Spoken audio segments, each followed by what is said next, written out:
Hello students, good evening. कैसे हैं आप सब? जल्दी से मुझे बता दो, एम आई ऑडिबल, विजिबल? कैसे हो आप सब? पढ़ाई कैसी चल रही है?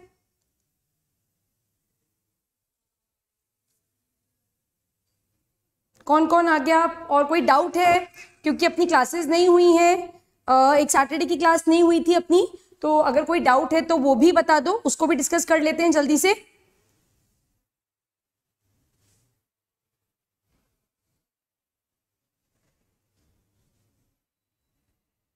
आई थिंक लास्ट क्लास में अपन ने पढ़ा था अबाउट ईआर, है ना? एंडोप्लाज्मिक रेटिकुलम कंप्लीट कर लिया था, गोल्जी कंप्लीट कर लिया था, और आज अपने को स्टार्ट करना है लाइसोसोम, है ना? Am I audible, visible? बस ये बता दो जल्दी से, am I audible, am I visible?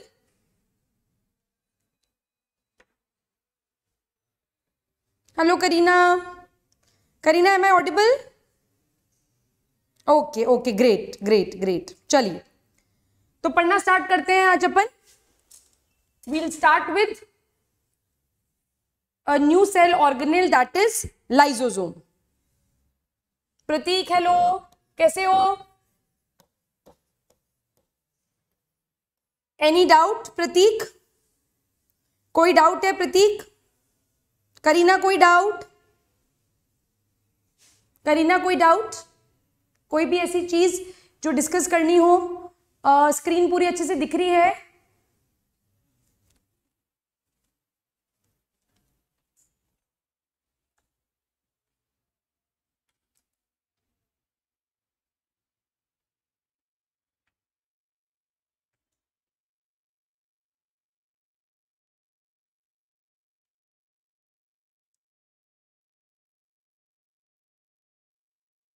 एक सेकेंड स्टूडेंट्स, आई थिंक थोड़ा कैमरा थोड़ा डिस्टर्ब हो रहा है। 1 सेकेंड।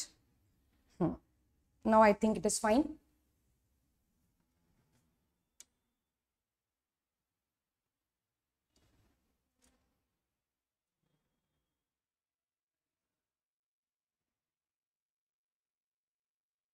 वन सेकेंड, इसको करेक्ट करते हैं, 1 second.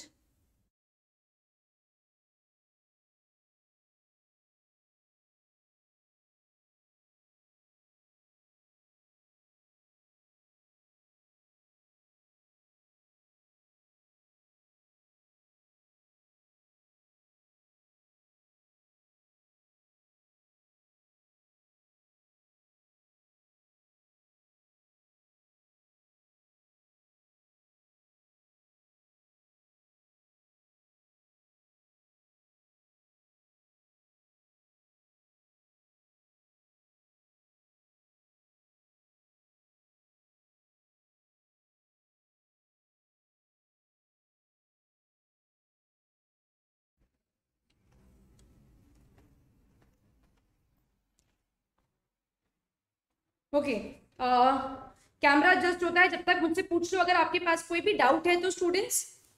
Hi, hello hello hello, unknown, hello Prateek, I am good ma'am, clear, no doubts, okay okay okay okay. Shift camera, हाँ, a technical person is doing it. Kareena tilt, I know camera tilt हो गया है, so it will be corrected, don't worry, screen is visible, I know. एक बार check करिए please, हो गया क्या? Is it fine now? Karina? Now all fine. Okay, okay. ठीक है, ठीक है, ठीक है. Corrected. Okay, thank you so much. Thank you so much. चलो पढ़ना स्टार्ट करते हैं. Okay, thank you Prateek, thank you Karina, thank you, thank you. Okay, so lysosome से पढ़ना स्टार्ट करते हैं. We have already discussed in detail about endoplasmic reticulum. We have discussed about Golgi. Now the next single membrane bound cell organelle that we'll talk is lysosome. So lysosome basically small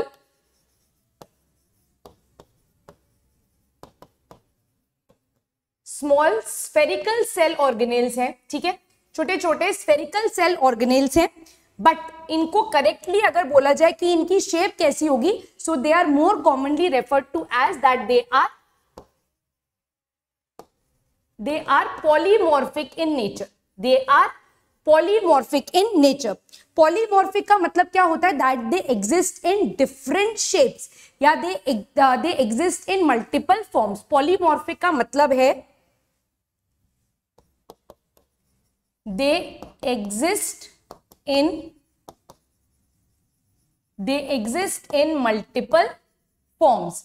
अब ये forms कौन कौन सी होती हैं ये अपन subsequently बहुत डिटेल में डिस्कस करेंगे ही। उषा सेल के बाद सेल डिवीजन स्टार्ट होगा, ठीक? Okay, so they exist in multiple forms. Otherwise अगर अपन इनकी शेप देखें तो ये स्मॉल स्फेरिकल इन शेप है। They originate from Golgi body, they originate from Golgi body. They are a part of girl system. ये सारी चीजें अपन ऑलरेडी देख चुके हैं, ठीक है? इसकी डिस्कवरी की अगर बात करें, so discovered by Christian de Duve in liver cells. Liver cells में क्रिश्चियन डी ड्यूवे ने लाइसोसोम्स को डिस्कवर किया था, ठीक है? आशा मैम सो सॉरी, है ना, मैं रिकॉर्ड नहीं कर पाई, आई एम सो सॉरी, है ना। और सैटरडे की क्लास के लिए आई विल डेफिनेटली मेकअप, है ना। अपन कुछ ना कुछ करेंगे ताकि जो सैटरडे वाला पोर्शन था वो भी अपन कवर कर ले। I will plan some extra class, don't worry, ठीक है। I am really sorry. इसका electron microscopic structure was given by Novikoff. इसका electron microscopic structure was given by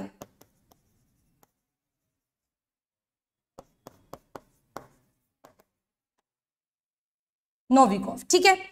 Now where is this lysosome present and where is lysosome absent? So it is most abundantly, it is more abundantly present in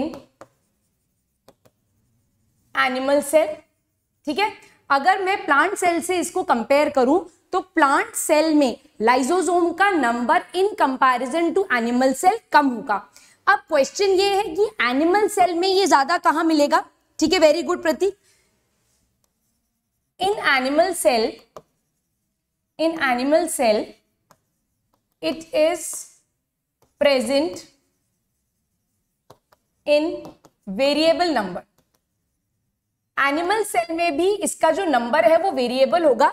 ये सबसे ज्यादा present होगी, lysosome सबसे ज्यादा उन sales में present है जहां पर फैगोसिटिक एक्टिविटी ज्यादा है, जैसे कि डब्ल्यूबीसी के अंदर ही काफी ज्यादा आपको देखने के लिए मिलेगी। मैक्रोफेजेस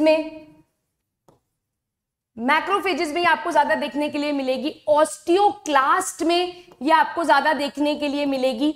ऑस्टियोक्लास्ट कौन से सेल्स होते हैं? Osteoclasts are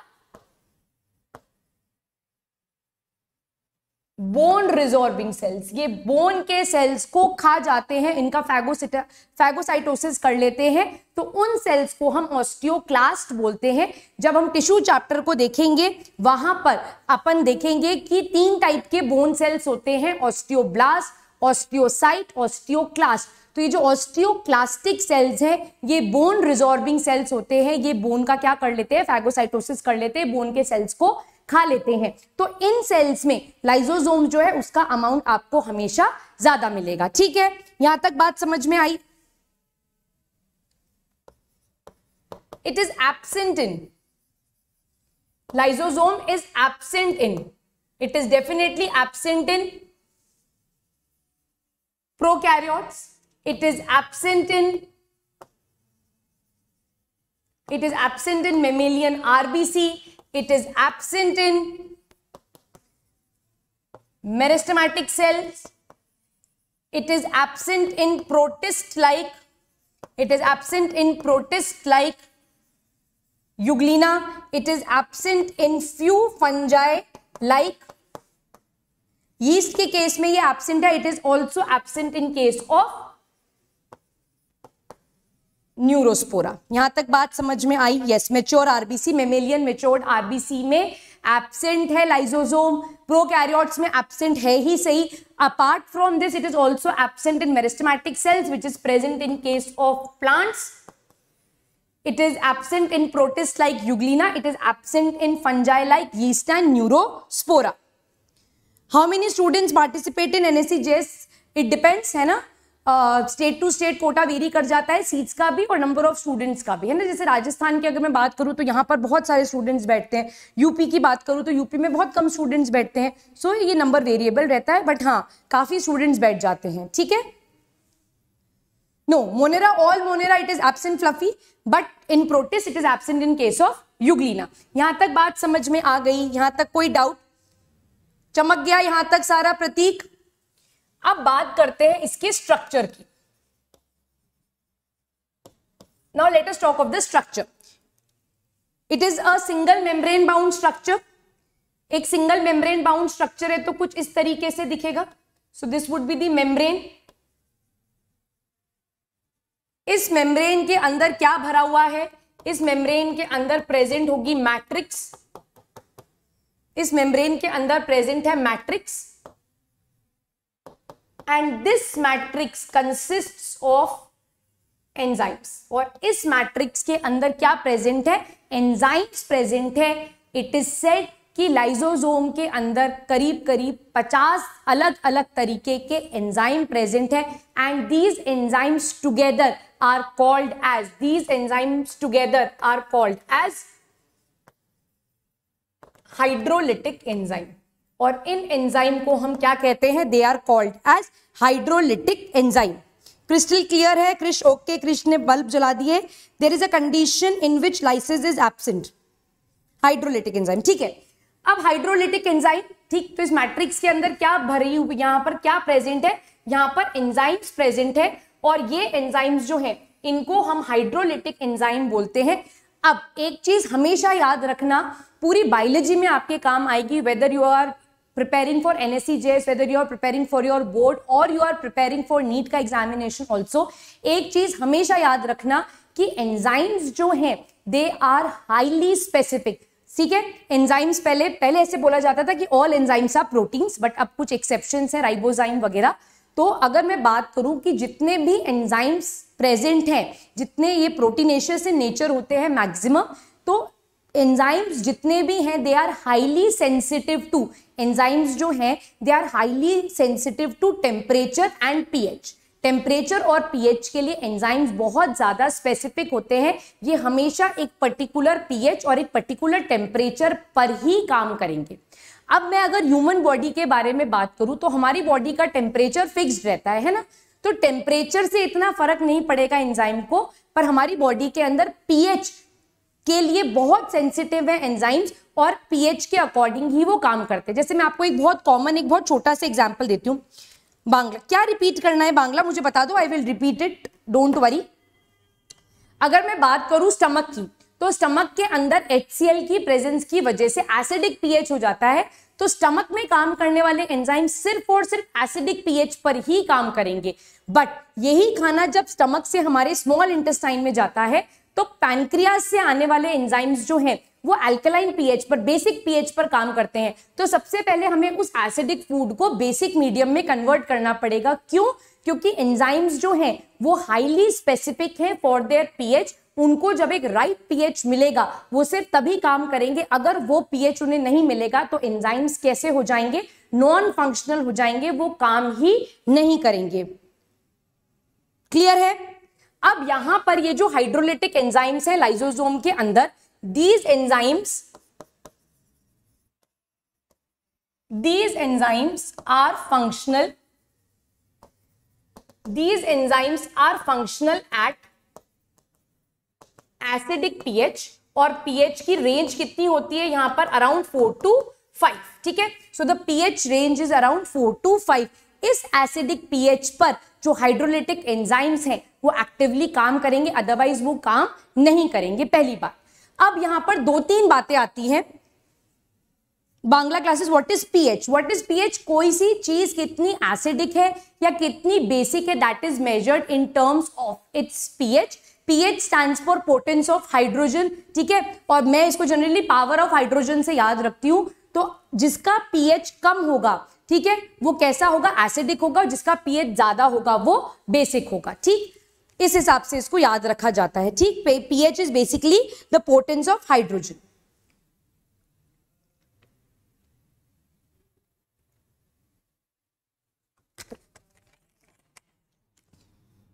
अब यहां पर 3 क्वेश्चंस हैं.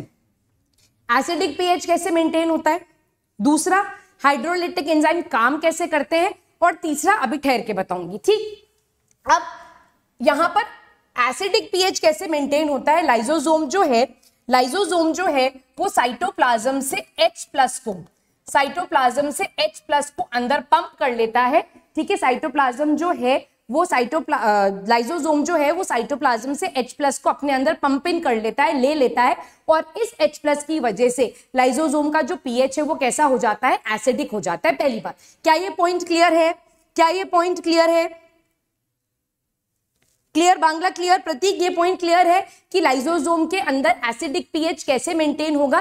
The acidic pH is maintained due to the pumping of H+ ions from the outside. तो साइटोप्लाज्म से H+ आयन को अंदर पंप इन कर लिया जाता है, जिसकी वजह से लाइसोसोम के अंदर एसिडिक कंडीशंस जो है वो मेंटेन हो जाती है. वेरी गुड, यहाँ ये पॉइंट क्लियर हो गया. ठीक है, दूसरी बात अब अपन यहाँ बहुत इंपॉर्टेंट चीज है, अपन ये जानेंगे कि what are hydrolytic enzymes. What are hydrolytic enzymes? ये आपको कंसेप्ट बहुत आगे तक काम आएगा कि बेसिकली हाइड्रोलिटिक एंजाइम्स क्या होते हैं. इस हाइड्रोलिटिक एंजाइम को समझने के लिए अपने को अब ये देखना पड़ेगा कि मोस्ट कॉमन एंजाइम्स जो हैं वो लाइसोसोम में कौन से होते हैं. ठीक है, so enzymes present in lysosome are. Enzymes कौन कौन से? कॉमन एंजाइम्स के बारे में बात कर रही हूं मैं यहां पर students. So it is protease, it is glycosidase, esterase, sulphatase, nuclease, phosphatase. ठीक, किसी भी चीज के पीछे अगर अपन एज लगा दे, लाइपेज, ठीक है, अमाइलेज, तो वो क्या हो जाते हैं? वो एंजाइम्स बन जाते हैं. तो ये कुछ कॉमन एंजाइम्स हैं जो आपके लाइसोसोम के अंदर प्रेजेंट होते हैं. प्रोटीएज जो होता है ये प्रोटीन डाइजेस्टिंग के लिए, ग्लाइकोसिडेज जो है वो ग्लाइकोसिडिक बॉन्ड को तोड़ेगा, ईस्टरेज जो है वो ईस्टर के बॉन्ड को तोड़ेगा, सल्फेटेज जो है वो सल्फेट बॉन्ड को तोड़ेगा, न्यूक्लियस जो है इसमें 2 तरीके के एंजाइम होते हैं, डीएनएज और आरएनएज. तो ये डीएनए और आरएनए के ब्रेकडाउन के लिए रिस्पॉन्सिबल है. फॉस्फेटेज जो है वो फॉस्फेट ग्रुप को तोड़ेगा. तो ये एंजाइम्स हैं. एंजाइम्स को आइडेंटिफाई करने का सबसे आसान तरीका है, किसी भी वर्ड के पीछे अगर आपने एज लगा दिया तो वो बन गया एंजाइम, और उसके आगे जो वर्ड लगा हुआ है वो उसी के ऊपर काम कर रहा है. जैसे मैं अगर आपको एक एग्जांपल दूं, अगर आपने नाम सुना है how many lysosomes, Ashim, lysosome का नंबर जो है बेटा वो वेरिएबल है. आप अगर WBC में देखोगे तो वहां पर लाइसोसोम का अमाउंट ज्यादा होगा, so the number is variable. RBC के अंदर है ही नहीं, मेरिस्टेमेटिक सेल के अंदर है ही नहीं, तो the number is variable, it is not fixed in any cell. ठीक है, बांग्ला रिपीट प्लीज मैम. क्या पॉइंट रिपीट करना है? मैं रिपीट ही कर रही हूं. तो लाइसोसोम के अंदर अराउंड 50 टाइप के एंजाइम्स प्रेजेंट है, उसमें से कुछ नाम है ये. These enzymes in collective form is called as hydrolytic enzyme. वो क्या कहलाए जाते हैं? हाइड्रोलिटिक एंजाइम कहलाए जाते हैं. Now what are hydrolytic enzyme, मैं वही आपको समझा रही हूं. देखो, आप सबको मालूम है प्रोटीन,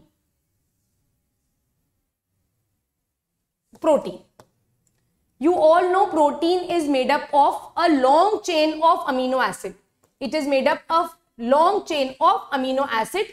इस तरीके से प्रोटीन का स्ट्रक्चर होता है. ठीक, यहाँ पर अमीनो एसिड की एक बहुत लंबी चेन होती है। नाउ इस प्रोटीन को लाइसोसोम को क्या करना है, डाइजेस्ट करना है, इसका ब्रेक डाउन करना है।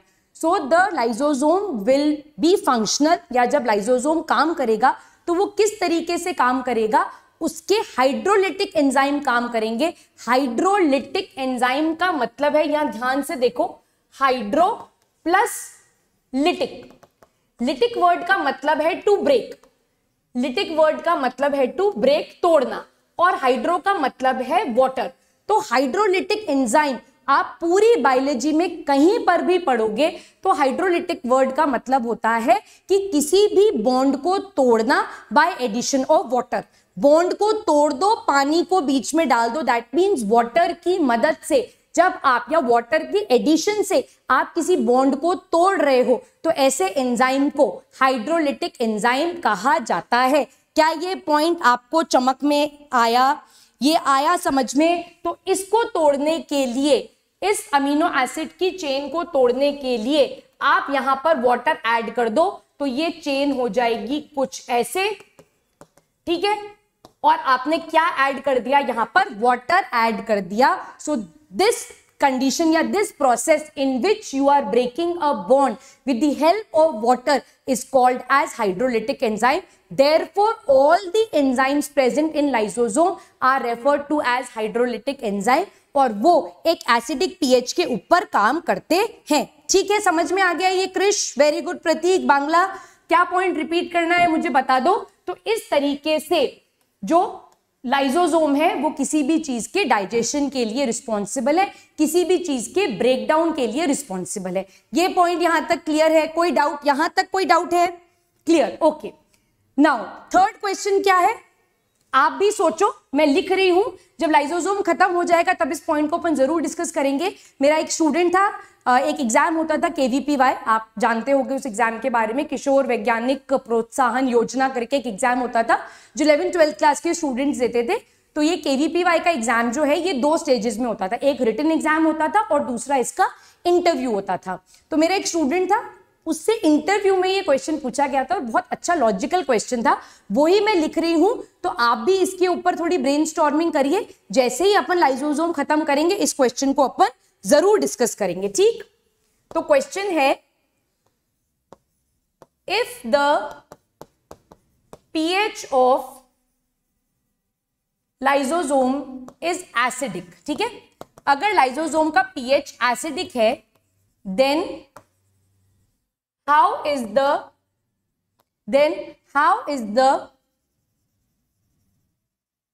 membrane of lysosome, then how is the membrane of lysosome protected? ठीक है, क्वेश्चन समझ में आ गया? Hi Avani, I will take cell division बहुत जल्दी, बस ये चैप्टर खत्म होने पे ही है। एक्चुअली सेल चैप्टर बहुत लेंदी है, तो इस चैप्टर के खत्म होते ही अपन सेल डिवीजन को स्टार्ट कर देंगे Ketaki, don't worry.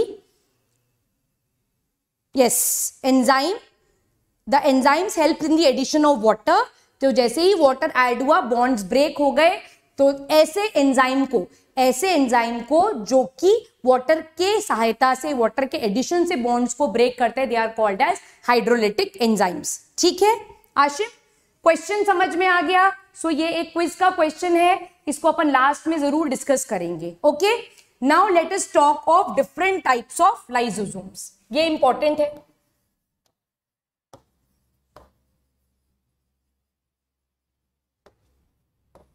Types of lysosome, okay, which book to refer for NSE JS biology? 11th class की NCERT, 12th क्लास की NCERT, मेरे नोट्स ये मोर देन सफिशिएंट है। फिर भी अगर आपको लगता है कि आपको कोई और बुक पढ़नी चाहिए तो मैं जनरली सजेस्ट करती हूँ कैम्बल या फिर ट्रूमैन, ठीक है, एलिमेंट्री ट्रूमैन जो बुक है बहुत अच्छी है। एक पाथ फाइंडर करके भी बुक आती है, बट वो आपके लिए बहुत ज्यादा हो जाएगी, इसलिए आप पाथ फाइंडर मत पढ़ना। मैं पाथ फाइंडर से आपको नोट्स दे रही हूँ, ऑलरेडी मैं आपको ट्रूमैन के, कैम्बल के और पाथ फाइंडर के नोट्स दे रही हूँ, और 11th NCERT तो अपनी साथ के साथ कवर हो ही रही है। ठीक है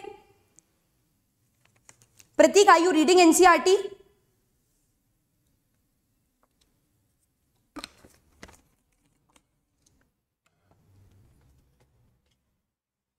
So the first type of lysosome is called as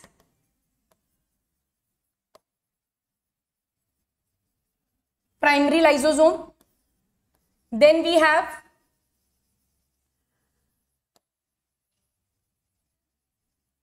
secondary lysosome, we have residual or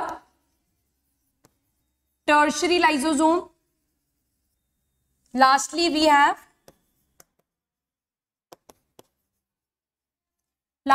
have autophagic lysosome. So these are the four basic different types of lysosomes: primary, secondary, tertiary, which is also called as residual, and autophagic lysosome. यहां तक clear है? Okay, NCERT cover हो रही है, 11th की समझ में आ रही है, कोई डाउट तो नहीं है? ऐसी कोई चीज जो 11th एनसीईआरटी से छूट रही हो वो प्लीज मुझे बता दीजिएगा. चलो अब इसको एक डायग्राम से समझते हैं और फिर मैं आपको इसकी नोट्स लिखवा दूंगी, ठीक है? It is going to get complete. Very good, very good, very good. चलो अब पेन छोड़ देंगे और मेरी बात अगले 5 से 10 मिनट तक सिर्फ मेरी बात सुनेंगे, ठीक है? पेन वेन सब छोड़ दो, सिर्फ मेरी बात सुनो. यहां पे देखो, अब सब इंपॉर्टेंट बात बता रही हूं, ध्यान देंगे. सुंदर डायग्राम है, सुंदर डायग्राम है.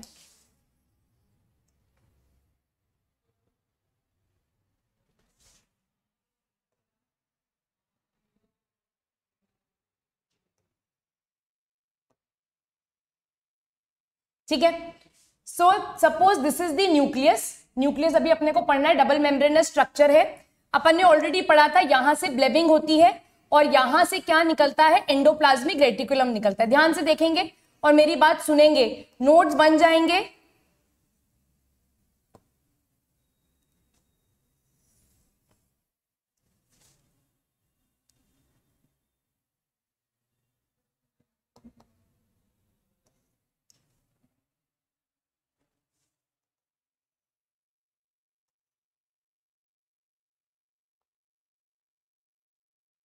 So this is basically the endoplasmic reticulum.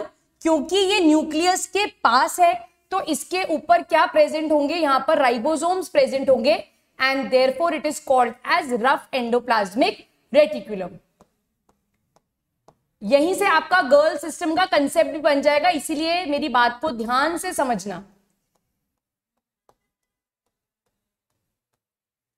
ठीक है? सो यहां पर राइबोसोम्स प्रेजेंट है पूरे.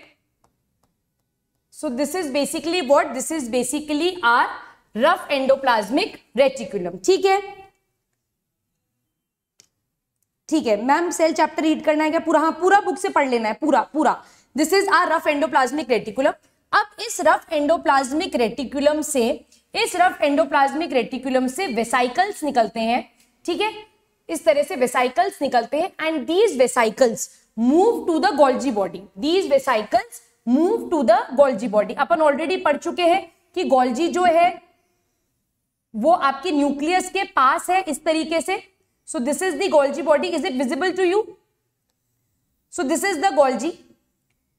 अब गोल्जी के फेजेस आपको याद होंगे, एक सिस फेस होता है और एक ट्रांस फेस होता है. सिस फेस जो है वो कैसा होता है? कॉन्वेक्स होता है. और ट्रांस फेस जो है वो कैसा होता है? कॉनकेव होता है, राइट? अब यहां पर क्या होता है? ये वेसाइकल्स आते हैं. गोल्जी इधर बनाती हूँ, एक सेकेंड ठहरो स्टूडेंट्स, यहाँ बहुत नीचे हो गया, यहां बना देती हूँ गोल्जी, ठीक है?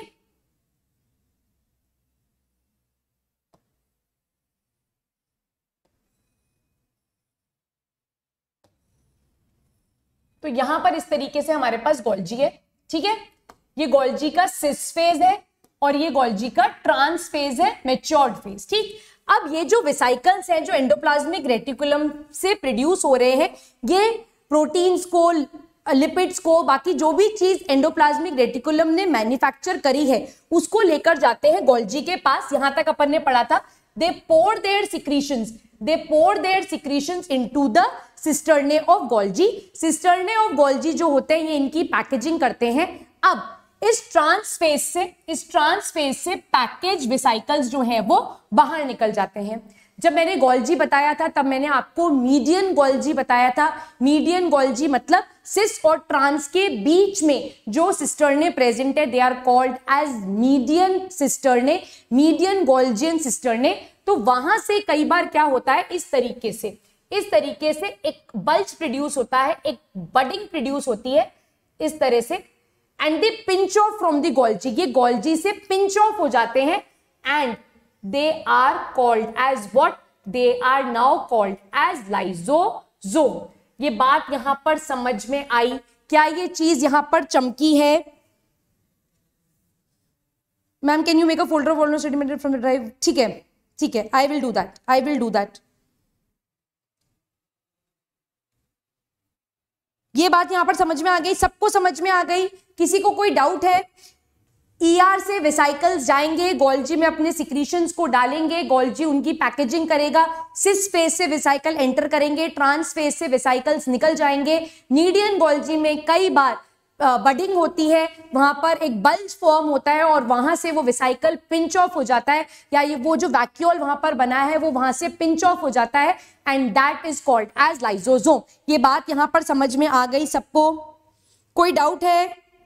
किसी को कोई डाउट यहां तक? क्लियर? आगे चले? हाँ, लास्ट टाइम बताया था, ठीक है, क्लियर है, चलो वेरी गुड। अब यहां पर ये बन गए लाइजोसोम, और इसी कोऑर्डिनेशन को क्या कहा जाता है बच्चों? This coordination is called as the GERL system, जिसमें वेसाइकल्स एंडोप्लाज्मिक रेटिकुलम से आते हैं, गोल्जी से पिंच ऑफ हो जाते हैं और लाइजोसोम का फॉर्मेशन कर देते हैं। सो this is basically the GERL system. Clear है ये बात?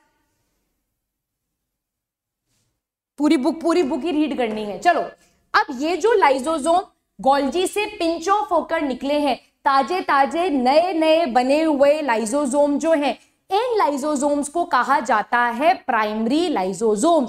These are called as what? They are called as primary lysosome. तो यहां पर नोट्स में लिख लेंगे, what are primary lysosomes? New formed lysosomes that have been released from Golgi। नए ताजे, एकदम ताजे, जैसे ताजी खबर होती है ना, आज की ताजा खबर, एग्जैक्टली वैसे ही ताजा लाइजोसोम जो गोल्जी से जस्ट निकल कर आया है, they are called as what? They are called as primary lysosome. यहां तक बात समझ में आई? अब देखते हैं secondary lysosome.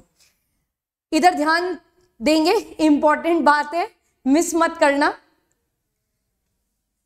Now this is the plasma membrane, ठीक है, ये आपकी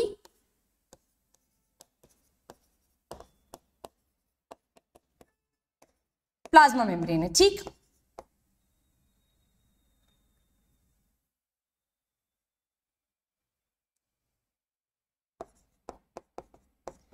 अब इस प्लाज्मा मेम्ब्रेन के इधर कोई फूड पार्टिकल है या कोई फॉरेन सब्सटेंस है, कोई भी ऐसी चीज है जिसको आप प्लाज्मा मेम्ब्रेन के अंदर एंटर करना है।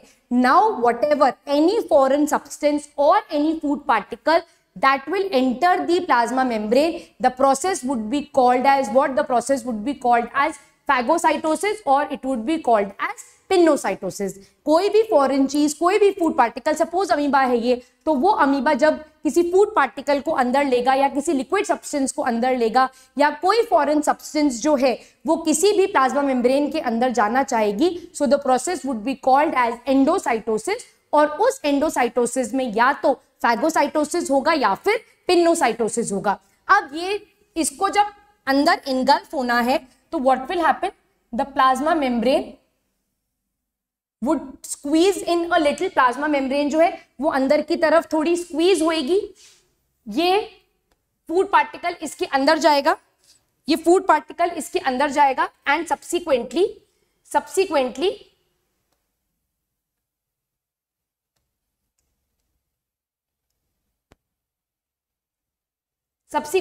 this would enter inside. So by the process of endocytosis, phagocytosis, pinocytosis, the food particle or the foreign substance will enter inside the plasma membrane. तो ये प्लाज्मा मेम्ब्रेन के अंदर आ जाएगा. जैसे ही कोई foreign substance food particle plasma membrane के अंदर आएगा, इस फॉरेन सब्सटेंस या फूड पार्टिकल के चारों तरफ एक मेम्ब्रेन प्रोड्यूस कर दी जाएगी and this is now called as a vesicle और it is also called as a vacuole. आप कुछ भी बोल सकते हो. कोई भी फूड सब्सटेंस या foreign particle by the process of endocytosis, by the process of endocytosis जब सेल के अंदर आ जाएगा तो सेल क्या है, या बेसिकली एंडोप्लाज्मिक रेटिकुलम जो है वो उस फॉरेन सब्सटेंस या उस पार्टिकल के चारों तरफ एक मेम्ब्रेन प्रोड्यूस कर देगी and now it is and this is now called as a vesicle और it is called as a vacuole. और अगर बायोलॉजिकल टर्म्स में बात करूं, it is now called as a phagosome और it is called as a pinosome. अगर कोई solid चीज है तो उसको कहा जाएगा फैगोसोम और अगर कोई लिक्विड चीज है तो उसे कहा जाएगा पिनोसोम. यहां तक बात समझ में आई? फैगोसाइटोसिस, पिनोसाइटोसिस, ठीक है, यहां तक समझ में आ गया. अब ये जो लाइसोसोम है, ये जो प्राइमरी लाइसोसोम है, ये प्राइमरी लाइसोसोम इस फैगोसोम के कांटेक्ट में आएगा. ये जो प्राइमरी लाइसोसोम है ये इस फैगोसोम के कांटेक्ट में आएगा. जैसे ही ये लाइसोसोम इस फैगोसोम के कांटेक्ट में आएगा, the enzymes of the lysosome, the enzymes of the lysosomes will be activated. The enzymes of the lysosome will be activated and now this lysosome is called as secondary lysosome. इस lysosome को अब हम क्या बोलेंगे? इस lysosome को अब हम सेकेंडरी लाइसोसोम बोलेंगे. So the main difference between primary and secondary lysosome is primary lysosome freshly made lysosome है जिसके एंजाइम्स एक्टिव फॉर्म में प्रेजेंट नहीं होते हैं, वेराज जब हम सेकेंडरी लाइसोसोम के बारे में बात करते हैं तो उस सेकेंडरी लाइसोसोम के एंजाइम्स क्या होते हैं? एक्टिवेटेड है. ये सेकेंडरी लाइसोसोम फैगोसोम के साथ फ्यूज हो जाएगा और जो फूड पार्टिकल है, weather it is solid, liquid और एनी फॉरेन सब्सटेंस, उसका क्या कर देगा? उसका डाइजेशन कर देगा. तो सेकेंडरी लाइसोसोम जो है basically it is responsible for the digestion और it is responsible for the break down of the foreign substance food particle, whether it is solid और इट इज लिक्विड. ठीक है, क्लियर है ये बात? आशा, मुझे मालूम है ये मैंने पॉइंट पढ़ा रखा है, but what I am trying to teach you is secondary lysosome, इसीलिए मैं इस पे बहुत ज्यादा डेप्थ में बात नहीं कर रही हूं. So is it clear what is primary lysosome and what is secondary lysosome? तो यहां पर इसके नोट्स बना लेंगे जल्दी से. Secondary lysosome is the lysosome which fuses with phagosome and has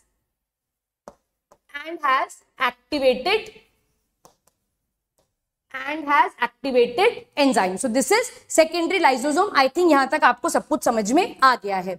Now what will happen? Once the process of digestion is done, once the phagosome and the secondary lysosome have fused, now the hydrolytic enzymes of the lysosome will completely digest whatever has entered inside the cell, food हो चाहे foreign particle हो. तो अब इस lysosome के अंदर क्या बचेगा? अनडाइजेस्टेड वेस्ट बचेगा, रेसिड्यू बचेगा. And this type of lysosome which has the waste material और the residue is called as residual lysosome. इस लाइसोसोम को क्या कहा जाता है? रेसिडुअल लाइसोसोम कहा जाता है. और ये रेसिडुअल लाइसोसोम क्या करेगा? This residual lysosome will go close to the plasma membrane. The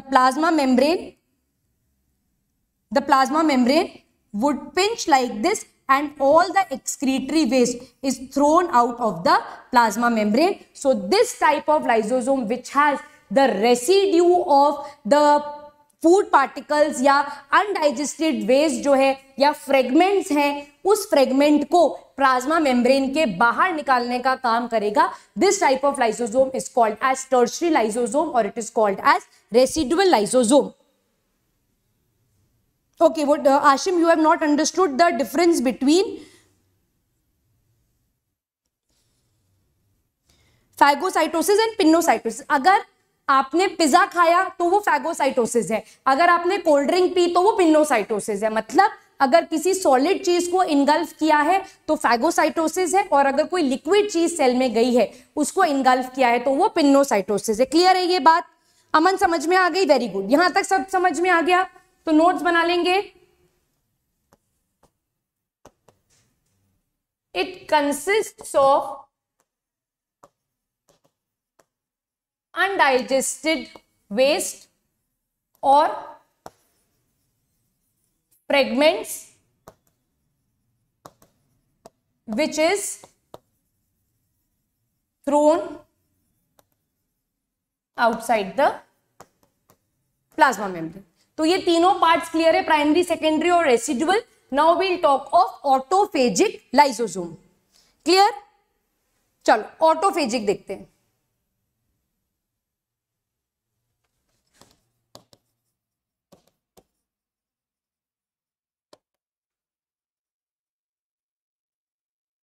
auto मतलब self, phagic to eat, lysosome.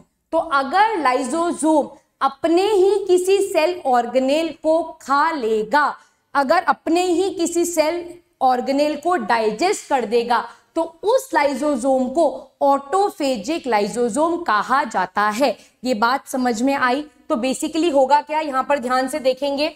Suppose ये माइटोकॉन्ड्रिया है ना, सपोज क्या माइटोकॉन्ड्रिया ही बनाया मैंने, ये माइटोकॉन्ड्रिया ने काम करना बंद कर दिया है, ये काम नहीं कर रहा. तो अब लाइसोसोम क्या करेगा, अब लाइसोसोम क्या करेगा, इस माइटोकॉन्ड्रिया को डाइजेस्ट कर देगा.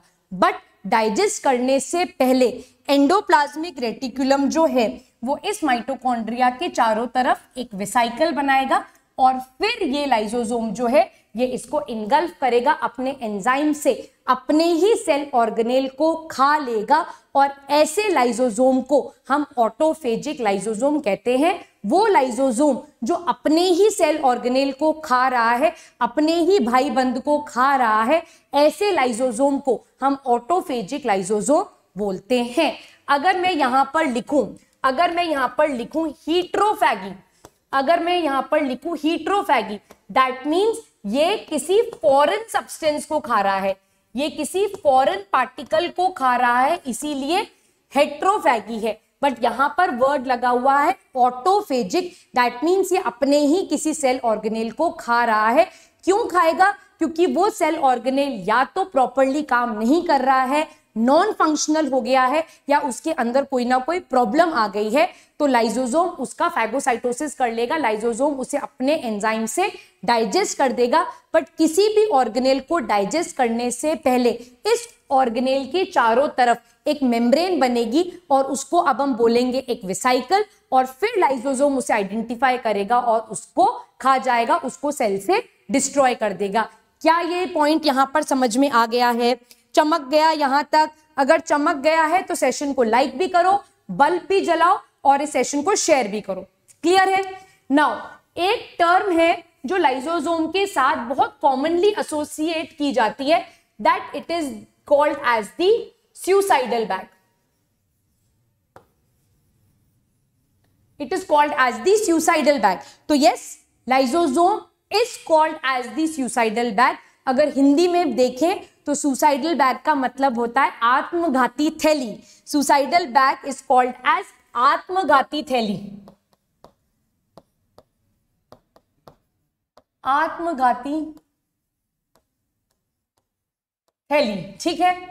तो कई बार क्या होता है, कई बार सेल जो है वो प्रॉपरली काम नहीं करता, नॉन फंक्शनल हो जाता है या कैंसरस हो जाता है. उस केस में लाइसोसोम जो है वो रप्चर होता है, बर्स्ट होता है, अपने एंजाइम्स को बाहर निकाल देता है, और जिस सेल में वो रह रहा है उसी सेल को डिस्ट्रॉय कर देता है.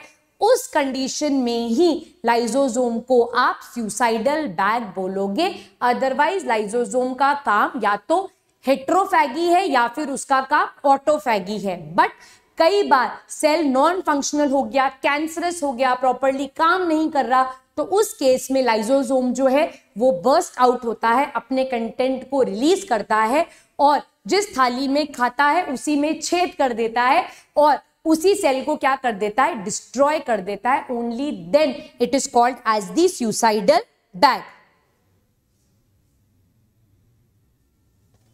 सही तो लिखा है मैंने थैली, आत्मघाती तो लिखा है, घ ही तो, ये घ नहीं होता है क्या, ये घ नहीं होता है क्या?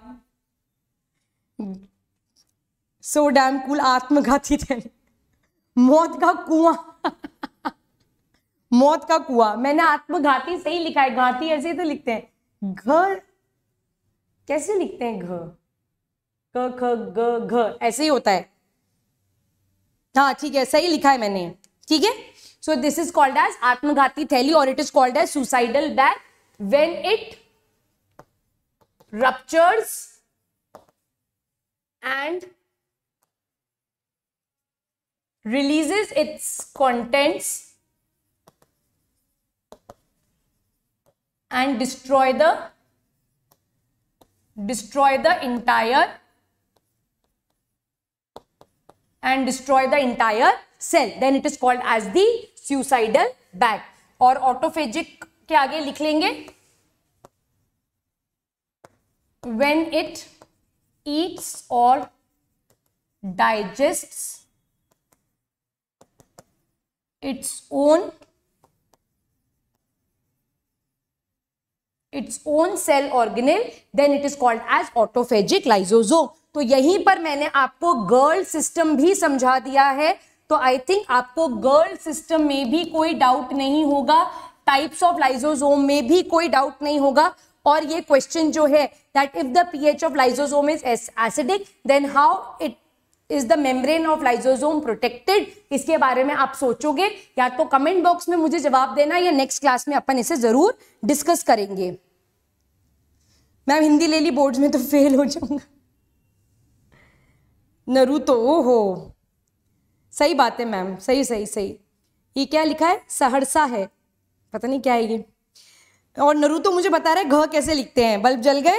चलो मैम हिंदी ले ली बोर्ड ठीक है। मैं आपको जितनी जितनी मुझे आती है ना उतनी उतनी मैं हिंदी की टर्मिनोलॉजीज आपको बताती चली जाऊंगी, ठीक है। तो यहां पर ईआर खत्म हो गया, गोल्जी खत्म हो गया, लाइसोसोम खत्म हो गया। तुरंत अपन मूव करेंगे, तुरंत अपन मूव कर जाएंगे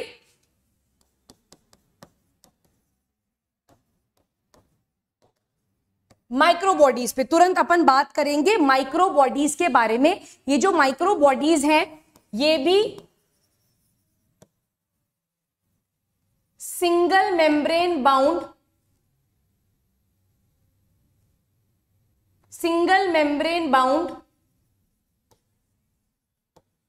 सेल ऑर्गेनेल्स हैं। इनको माइक्रोबॉडीज इसलिए बोलते हैं because of their small sized, they are small size cell organelles, छोटे छोटे सेल ऑर्गेनेल्स हैं। और बहुत सारे सेल ऑर्गेनेल्स के फंक्शंस भी एब्सोल्युटली क्रिस्टल क्लियर नहीं है, बट जो इंपॉर्टेंट फंक्शंस हैं उनके बारे में अपन बात करेंगे। तो ये जो माइक्रोबॉडीज है बच्चों, ये बेसिकली 3 टाइप की हैं जिनको अपन देखेंगे। पहला है ग्लायोक्सिसोम्स, दूसरी है परऑक्सिसोम्स, तीसरे हैं स्फेरोसोम्स, ठीक है, तीसरे हैं स्फेरोसोम्स। इसमें से जो परऑक्सिसोम्स हैं they are present in both plant and animal, whereas glyoxysomes and spherosomes they are believed to be present only in plants।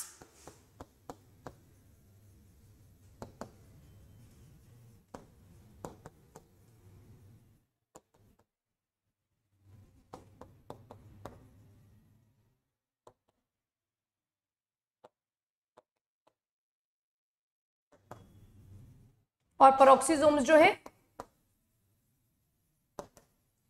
Present in both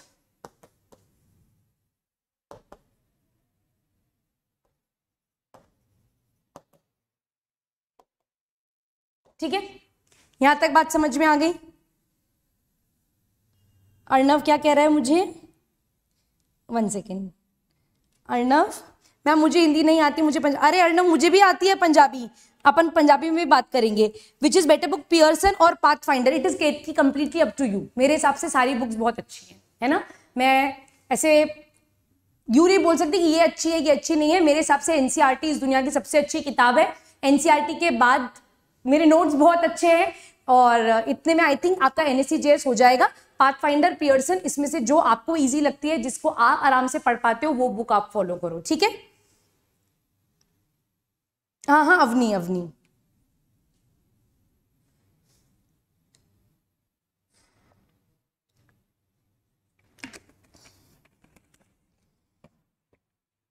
चलो अब बात करेंगे ग्लाइऑक्सीजोम्स के बारे में सबसे पहले, ठीक है।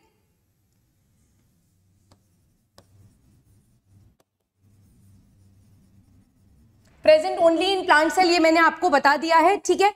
Now they are responsible for, glyoxysomes are responsible for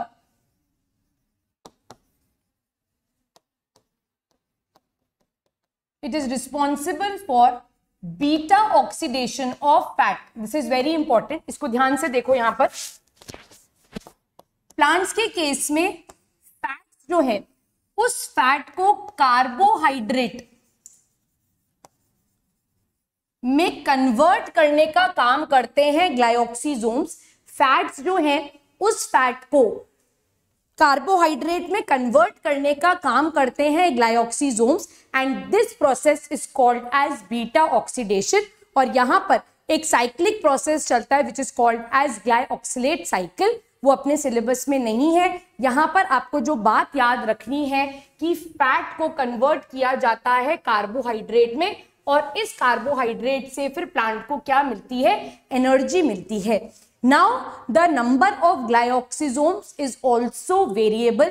ये सबसे ज्यादा मेन एग्जाम्पल जो ग्लाइऑक्सीजोम्स का है that it is present in castor seed, it is present in endosperm of peanut. ऐसी कोई भी सीड बच्चों जिसमें फैट कंटेंट ज्यादा है, वहां पर आपको क्या मिलेगा? वहां पर आपको ग्लाइऑक्सीजोम्स मिलेंगे।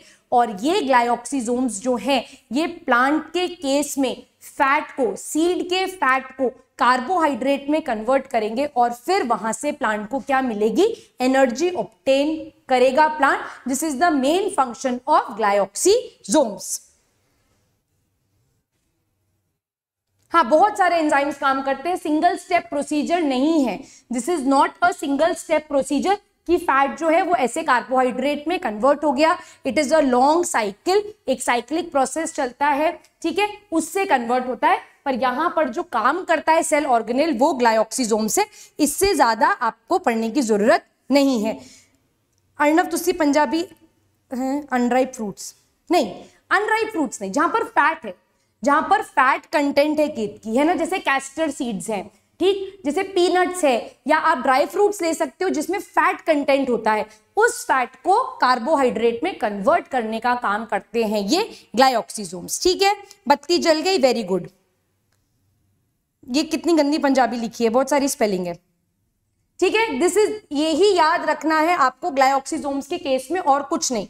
नेक्स्ट अपन बात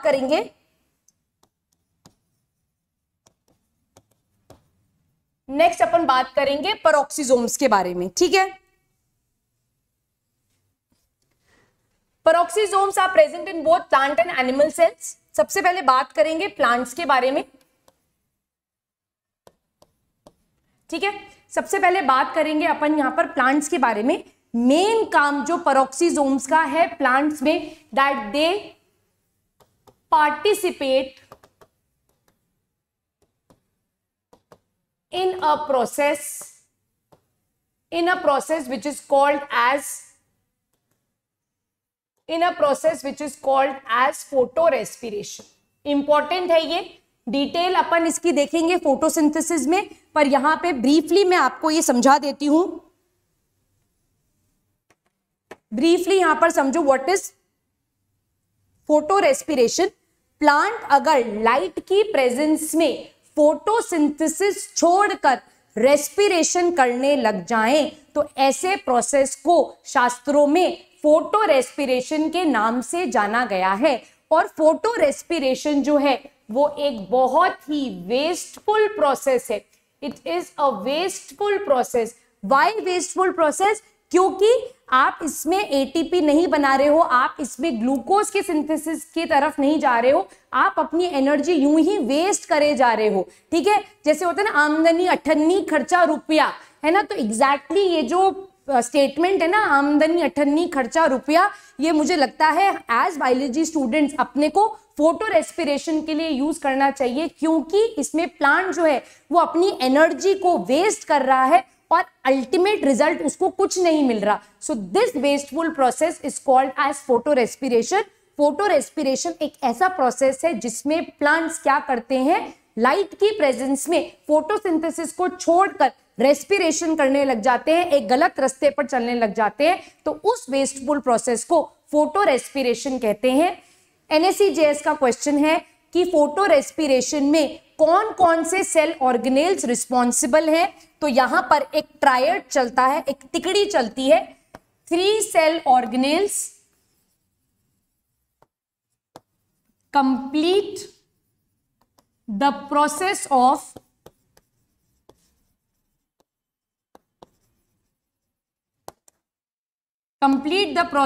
फोटो रेस्पिरेशन। NSE-JS का क्वेश्चन है।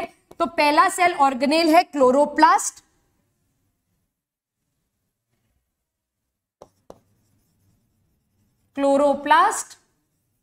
फिर है पेरोक्सिसोम्स और है माइटोकॉन्ड्रिया। ये 3 ऑर्गेनेल्स की टिकड़ी है जो क्या करेगी, जो कि फोटो रेस्पिरेशन के लिए रिस्पॉन्सिबल है। Campbell is important, Campbell important है ना।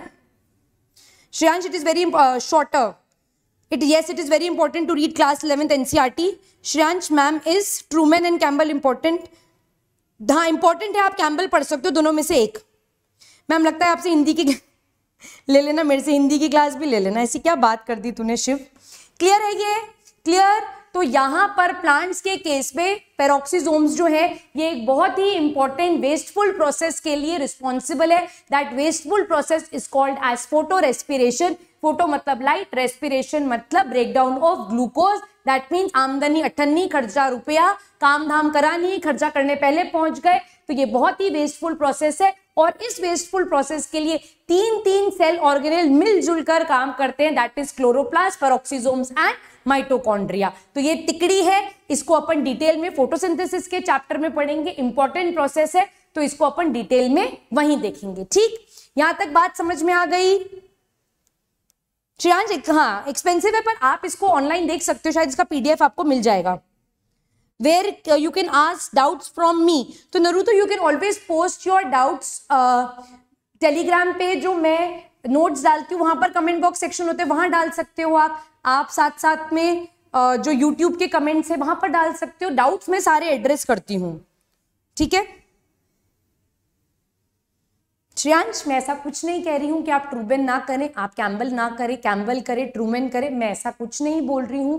It is completely up to you. आप कैम्बल पढ़ना चाहते हैं आप कैम्बल पढ़ें, आप ट्रूमैन पढ़ना चाहते हैं आप ट्रूमैन पढ़ें, आप 11th की NCERT, 12th की NCERT और मेरे नोट्स पढ़े, वो भी मोर देन सफिशिएंट है। जो बुक आप आराम से खरीद सकते हैं, पॉकेट फ्रेंडली बुक जो आपको लगती है वो आप खरीदे। अगर आपको सॉफ्ट कॉपी में PDF मिल जाता है तो उसको डाउनलोड करके पढ़ें, मेरी तरफ से कोई इशू नहीं है। मुझे ऐसा लगता है NSE-JS जहां तक कंसर्न है वहां पे मेरे नोट्स और 11th NCERT more than sufficient है। और धीरे धीरे, मैंने पहले भी बोला, धीरे धीरे जैसे अपन पढ़ते चले जाएंगे आपकी अंडरस्टैंडिंग अपने आप बढ़ती चली जाएगी और मैं भी आपको काफी सारे क्वेश्चंस दूंगी, तो उसके बारे में आप टेंशन ना करें। क्रिश, नेक्स्ट DPP आपको कल मिल जाएगी, ठीक है। अब पेरोक्सिसोम्स का एक और फंक्शन है। इन पेरोक्सिसोम्स के पास एंजाइम्स प्रेजेंट होते हैं, ठीक है। पेरोक्सीडेज एंजाइम्स प्रेजेंट है और ये पेरोक्सीडेज एंजाइम्स जो हैं ये हार्मफुल चीजों के डिग्रेडेशन में रिस्पॉन्सिबल हैं। देखो यहां पर क्या होता है, बहुत इंपॉर्टेंट चीज है।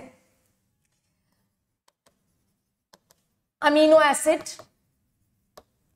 यूरिक एसिड, ये हार्मफुल चीजें जब हमारी बॉडी में बनती हैं उसको कन्वर्ट करते हैं पेरोक्सीसोम्स एक एंजाइम की मदद से, और उस एंजाइम का नाम है कैटलेज, और ये इसको कन्वर्ट कर देते हैं into hydrogen peroxide and any hydrocarbon. ठीक है,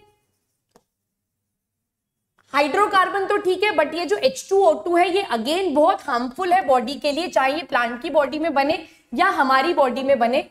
तो इस H2O2 को कन्वर्ट कर दिया जाता है into H2O and oxygen by the help of an enzyme which is called as oxidase. तो ये जो पूरा प्रोसेस है ये कहां होता है, ये हमारे पेरोक्सीसोम्स के अंदर होता है, और ये क्या करता है, हार्मफुल चीजों को डिग्रेड कर देता है into less harmful, minimalistic harmful substances which could be easily eliminated from the body or which could be stored in the body for relatively longer period of time। ठीक है, क्लियर है, clear, पेरोक्सीसोम्स का function clear है, कोई doubt तो नहीं है यहां पर। Next cell organelle, next microbody जो अपन देखेंगे that is स्फेरोसोम।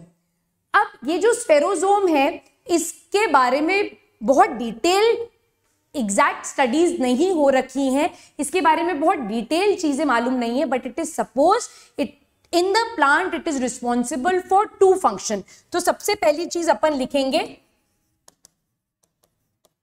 It is present only in case of plants. Animals में इसके रोल का एज सच कुछ अभी तक समझ नहीं आया है। ठीक है, तो प्लांट्स के केस में इसका पहला फंक्शन है that it has hydrolytic enzyme, इसके पास हाइड्रोलिटिक एंजाइम्स होते हैं, एंड इट फंक्शंस लाइक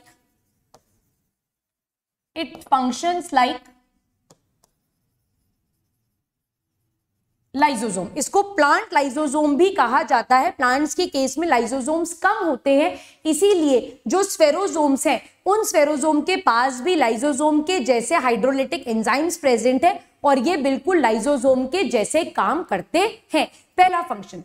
दूसरा फंक्शन इसका जो है इन प्लांट सेल, कुछ प्लांट सेल्स के केस में स्फेरोसोम इज ऑल्सो कॉल्ड एज ओलियोसोम्स। स्फेरोसोम्स को ओलियोसोम्स भी कहा जाता है, and it is basically responsible for the storage of fats and lipids.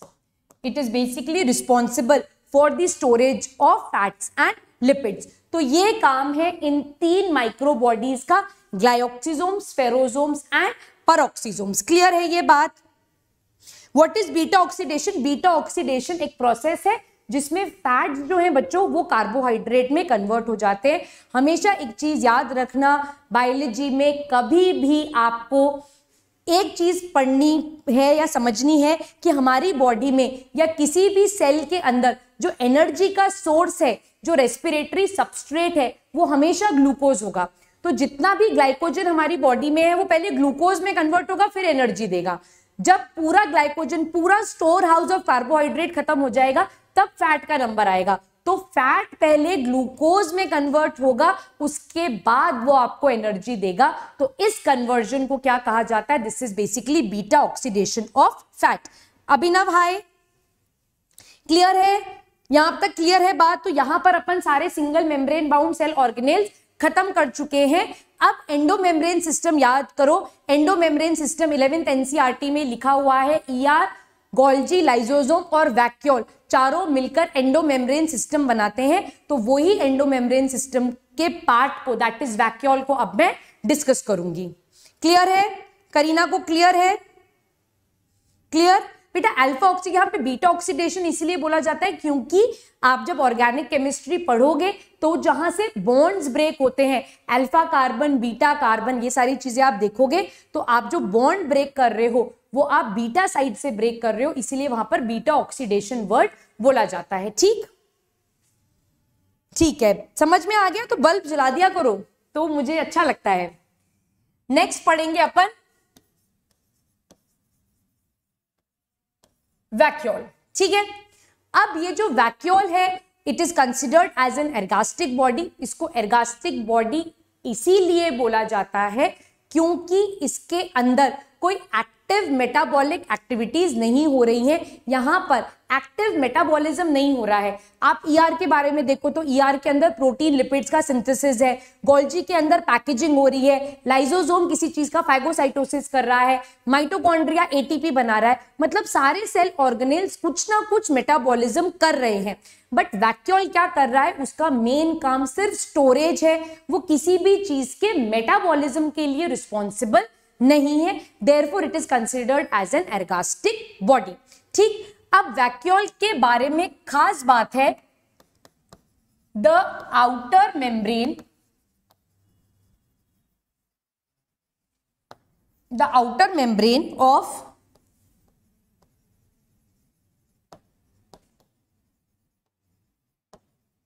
it is called as tonoplast. The outer membrane of vacuole is called as tonoplast. 10th का bio कब पढ़ाऊंगी? 10th का भी start हो जाएगा, धीरे धीरे स्टार्ट हो जाएगा, ठीक है। The outer membrane of vacuole is called as tonoplast.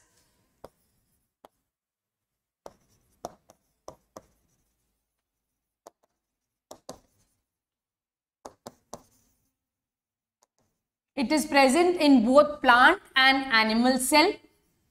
ये प्लांट और एनिमल सेल्स दोनों में प्रेजेंट है, बट इसका फॉर्म और स्ट्रक्चर वेरिएबल है, यही बात इंपॉर्टेंट है। प्लांट सेल के बारे में बात करूं, so it has a single large centrally placed vacuole. अगर प्लांट्स के बारे में बात करें तो प्लांट्स के पास एक सिंगल लार्ज और सेंट्रली प्लेस्ड वैक्यूल है, वेयर एज अगर एनिमल की बात करें, अगर एनिमल सेल के बारे में बात करें तो इसके पास multiple small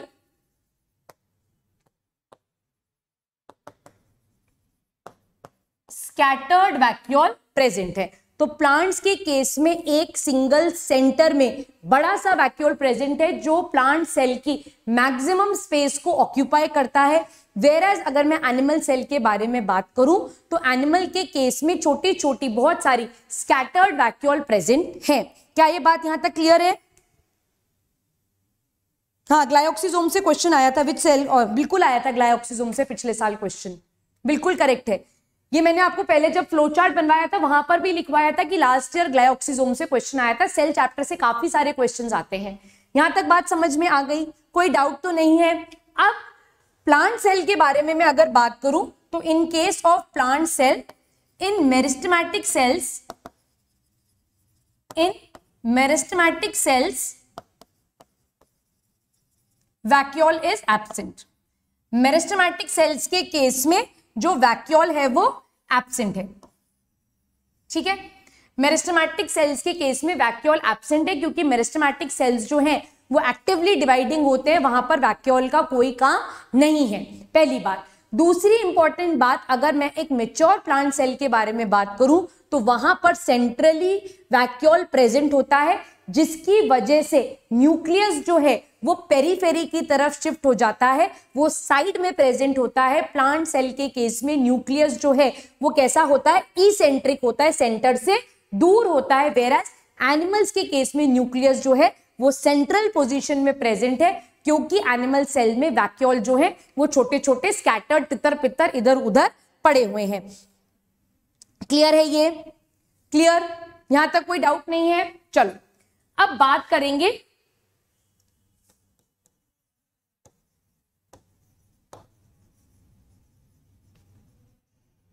types of lysosome. सो पहला टाइप ऑफ लाइसोसोम जो है that is the most common type of lysosome which is called as, oh sorry, I'm sorry, my bad, type of vacuole, sorry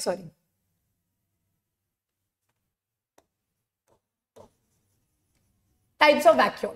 तो पहला टाइप का जो vacuole है that is called as sap vacuole. ये सबसे common type का है। अगर एग्जाम में क्वेश्चन पूछा जाता है कि वैक्यूल इसमें से क्या स्टोर करता है, और वो ये स्पेसिफाई नहीं करते हैं कि कौन सा वैक्यूल, तो हमें मान के चलना है कि वो सैप वैक्यूल के बारे में ही बात कर रहे हैं। तो सैप वैक्यूल जो है, it is present in case of plant,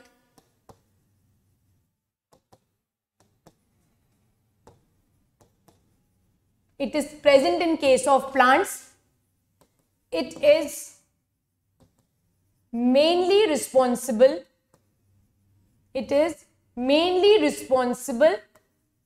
for the storage of water के साथ साथ minerals, ions, excretory waste, etcetera. ठीक है, तो सैप वैक्यूल, सैप वर्ड का मतलब ही होता है वाटर, और वाटर के साथ dissolve other substances, it could be ions, it could be minerals, it could be any excretory waste, it could be anything. तो ये सारी चीजें कहाँ स्टोर होती है, प्लांट के वैक्यूल में स्टोर होती है, और ऐसे वैक्यूल को सैप वैक्यूल कहा जाता है। This vacuole is mainly responsible, it is also responsible for maintaining the, it is also responsible for maintaining the turgidity of the cell. It is also responsible for maintaining the turgidity of the cell, क्योंकि ये अपने अंदर water को store कर लेता है, इसीलिए ये प्लांट की टर्जिडिटी को भी मेंटेन करके रखता है। क्लियर है? ठीक है, अननोन अभी बताती हूं मैं लिपोसोम क्या होता है, don't worry, I will teach, I have seen your doubt. एक बार ये वैक्यूल खत्म कर दूं। सेकेंड टाइप ऑफ वैक्यूल जो है, they are called as food vacuole, they are called as food vacuole. Now how many slides do I have, 1 second, okay, I have,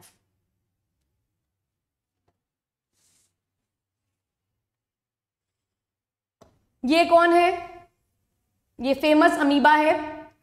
इस amoeba के पास food particle गया, amoeba क्या करेगा,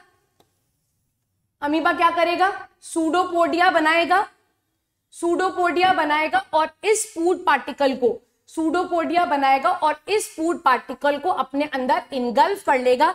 यही चीज जो अपन बहुत देर से पढ़ रहे हैं। तो इस फूड पार्टिकल को इनगल्फ करने के बाद इसके चारों तरफ एक मेम्ब्रेन प्रोड्यूस हो जाएगी, and this vacuole is now called as what, it is called as a food vacuole.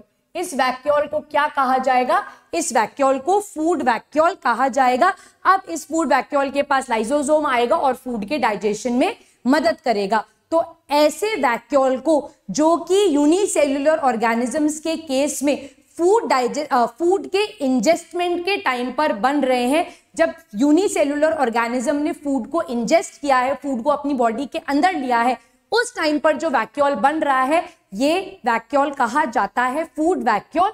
और स्टार लगा के मेरी बात ध्यान लगाकर लिखेंगे, food vacuole is a temporary structure, food vacuole is a temporary structure formed only when the food is ingested। जब खाने को ingest किया है, सिर्फ उसी टाइम पर ये वैक्यूल बनेगा। जब फूड बॉडी के अंदर नहीं है तो फूड वैक्यूल नहीं रहेगा। So this type of vacuole is called as food vacuole. Endocytosis, very good, amoeba भाई साहब हैं ये, वेरी गुड, क्लियर है यहां तक बात सारी, कोई डाउट नहीं है। So this is food vacuole. Next type of vacuole is called as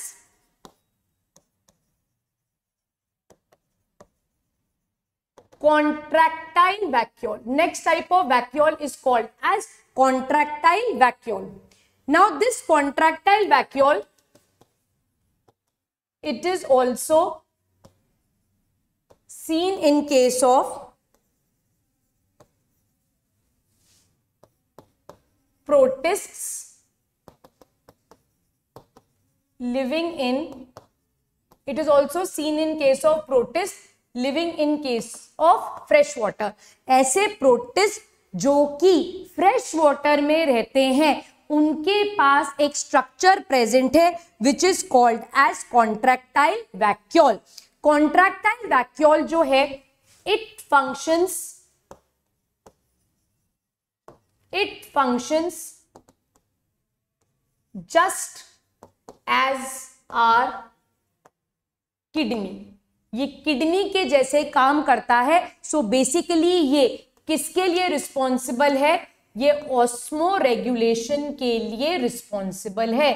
so this contractile vacuole is functioning just like our kidney and it is responsible for osmoregulation. तो amoeba की body के अंदर या किसी भी protist के अंदर जब बहुत ज्यादा वाटर कलेक्ट हो जाता है तो ये वाटर इसके कॉन्ट्रैक्टाइल वैक्यूल में जाता है और कॉन्ट्रैक्टाइल वैक्यूल स्क्वीज होता है, कॉन्ट्रैक्ट होता है और एक्सेसिव पानी को बॉडी से बाहर निकाल देता है।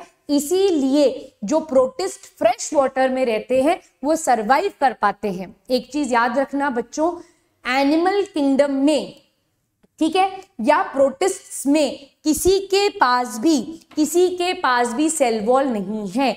तो एक्सेसिव पानी अगर अंदर आएगा तो सेल बर्स्ट हो जाएगा। ये एनएससी जेएस का बहुत फेवरेट क्वेश्चन है। 2016, 2017, 2018 में लगातार क्वेश्चन पूछा था कि अगर हम एक आरबीसी को फ्रेश वाटर में डालेंगे तो क्या होगा।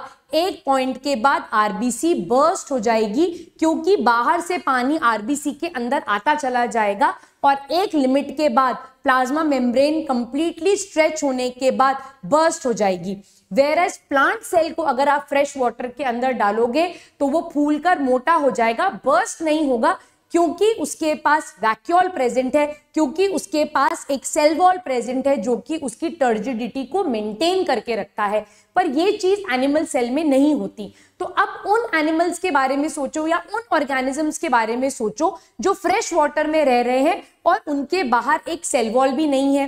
ठीक है, जैसे अगर मैं बात करूं प्रोटिस्ट्स में जो प्रोटोजोअन्स आते हैं, है ना, यहां पर प्रोटोजोअन्स जो हैं, इन प्रोटोजोआ में कौन आता है? Amoeba, paramecium, Plasmodium. ये सारे ऑर्गेनिजम्स बेचारे, इनके पास सेल वॉल है ही नहीं और ये बेचारे फ्रेश वाटर में रह रहे हैं। तो इनको तो पटाखों के जैसे फट फट ऐसे मर जाना चाहिए, पर ऐसा कभी होता है क्या? ऐसा नहीं होता। तो नेचर ने इनको सिंगल सेल तो रखा पर इनको एक कैपेसिटी दे दी कि इनकी बॉडी के अंदर एक वैक्यूल प्रेजेंट है। That vacuole is called as contractile vacuole और वो क्या करता है? एक्सेसिव पानी को रिसीव करता है, स्क्वीज होता है और पूरे एक्सेसिव पानी को अपने बॉडी से बाहर निकाल देता है। तो जब ये कॉन्ट्रैक्टाइल वैक्यूल कॉन्ट्रैक्ट होता है, स्क्वीज होता है, तब उसको बोला जाता है, तब उसे बोला जाता है सिस्टोल। सिस्टोल के टाइम पर कॉन्ट्रैक्शन होगा और डायस्टोल के टाइम पर रिलैक्सेशन होगा। यानी जब कॉन्ट्रैक्टाइल वैक्यूल रिलैक्स कर रहा है तो उसके अंदर आराम से पानी भर रहा है और जब वो कॉन्ट्रैक्ट हो रहा है तो एक्सेसिव पानी को अपनी बॉडी से बाहर निकाल रहा है। सो ऐसे वैक्यूल को बायोलॉजी के शास्त्रों में कॉन्ट्रैक्टाइल वैक्यूल बोला गया है। और भक्तजनों मेरी बात स्टार लगाकर लिखो, it is a permanent structure, it is a permanent structure in case of protozoans,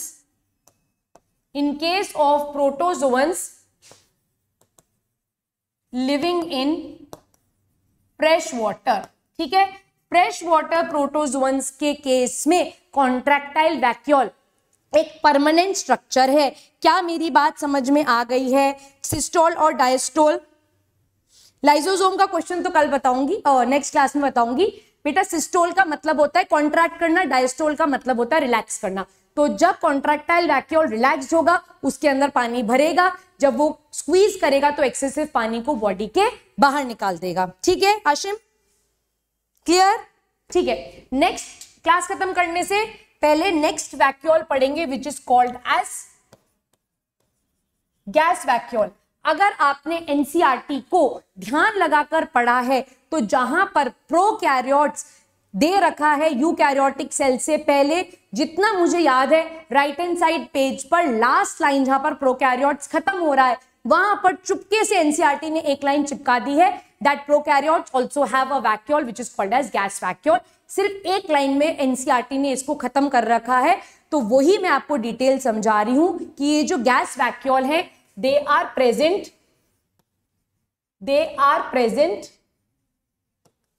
in case of prokaryotes, ठीक है। एक कोई वेल डिफाइंड ऑर्गेनेल नहीं है, वेल डिफाइंड मेम्ब्रेन नहीं है, ठीक है। एक वैक्यूल है जिसके अंदर एक खाली जगह है जिसके अंदर क्या भरी हुई है, गैस फिल्ड है। So it consists of gas and helps in maintaining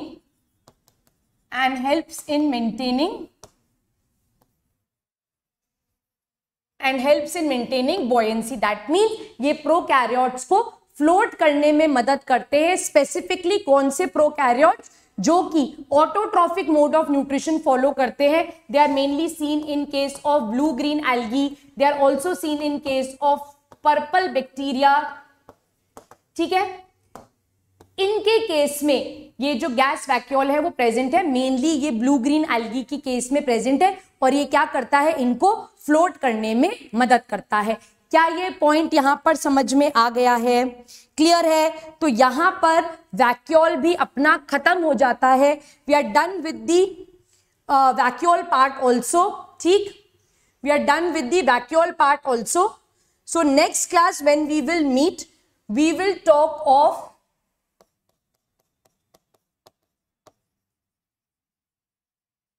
mitochondria and plastid. मेरे ख्याल से ये दोनों अपने नेक्स्ट क्लास में खत्म हो जाएंगे। That means we'll talk of double membrane bound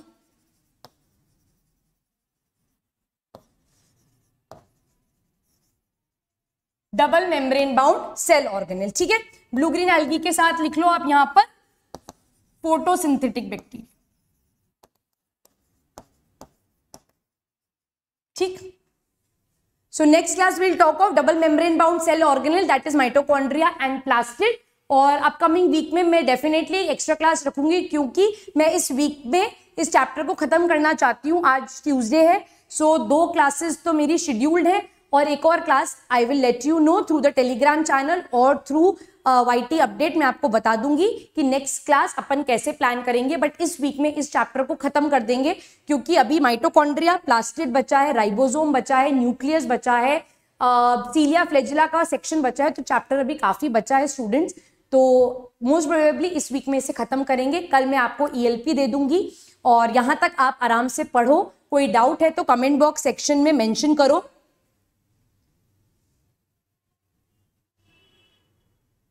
ma'am drink water, आप हमारे लिए बहुत मेहनत कर रहे हो, thank you. Study material drive पर, ओके, ठीक है। So next class we'll discuss about these 2 topics, और कोई भी डाउट आता है तो कमेंट बॉक्स सेक्शन में आप उसे मेंशन करना, मैं डेफिनेटली रिप्लाई करूंगी, और एक्स्ट्रा क्लास जरूर रखेंगे। तब तक आराम से पढ़ते रहो। अब आपकी फिजिक्स की क्लास स्टार्ट होगी students. All the best, study well, stay hydrated, गर्मी से बच के रहना, बहुत गर्मी हो रही है। All the best, let's crack it.